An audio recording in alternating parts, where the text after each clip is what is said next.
अस्सलाम वालेकुम एवरीवन। तो हम एंटी कैंसर ड्रग्स कर रहे थे। एंटी कैंसर ड्रग्स में हम अल्कलाइटिंग एजेंट्स कर रहे थे। अल्कलाइटिंग एजेंट्स में हम साइक्लोफॉस्फेमाइड कंप्लीट कर चुके हैं, प्लेटिनम एनालॉग्स हम कंप्लीट कर चुके हैं, साथ ही साथ हम प्रोकार्बाजीन्स को भी कंप्लीट कर चुके हैं।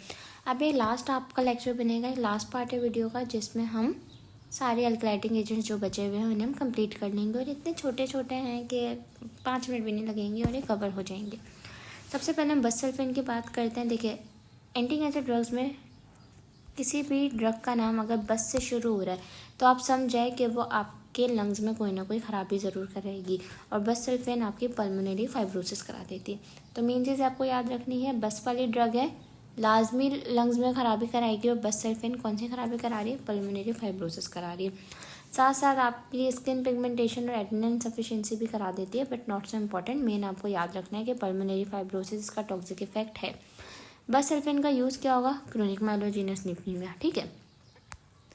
नाइट्रोसेल यूरियाज क्या होते हैं? नाइट्रोसेल यूरियाज में हमारे पास कार्मस्टीन, लोमस्टीन आती है। नाइट्रोसेल यूरिया बेस्ट होती है फॉर ब्रेन ट्यूमर्स, क्योंकि लिपिड सॉल्यूबल होती है, दिमाग में जाके आराम से ब्रेन ट्यूमर को ट्रीट कर देती है। Very very very good for brain tumour.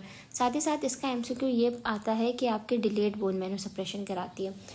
यानी आप कोई भी एंटी कैंसर ड्रग देते हो ना किसी भी पेशेंट को, तो बहुत जल्दी ही इसका बोन मैरो सप्रेशन होना शुरू हो जाता है। बट आपकी नाइट्रोसेल यूरिया एक ऐसी ड्रग है जो बहुत आखिर में जाके बोन मैरो सप्रेशन कराती है।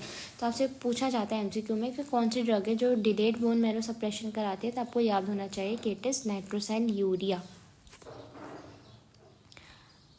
अगर हम डी कार्बाजीन की बात करें तो डी कार्बाजीन हम हॉजकिन लिम्फोमा में दे रहे होते हैं। इसका टॉक्सिक इफेक्ट बस यही है कि आपको एक फ्लू लाइक सिंड्रोम कराता है, नॉट सो इम्पॉर्टेंट।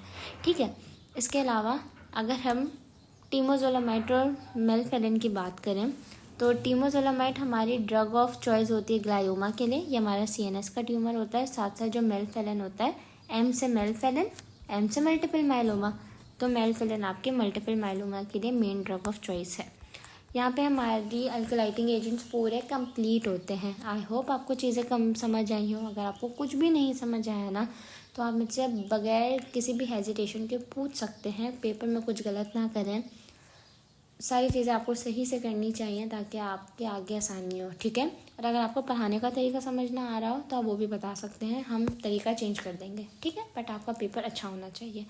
नेक्स्ट में हम जल्दी से एंटी मेटाबोलाइट्स कंप्लीट कर लेते हैं, उसके बाद हम एंटीबायोटिक्स भी कर लेंगे और फिर जल्दी जल्दी हमारे एंटी कैंसर ड्रग्स कंप्लीट हो जाएंगी।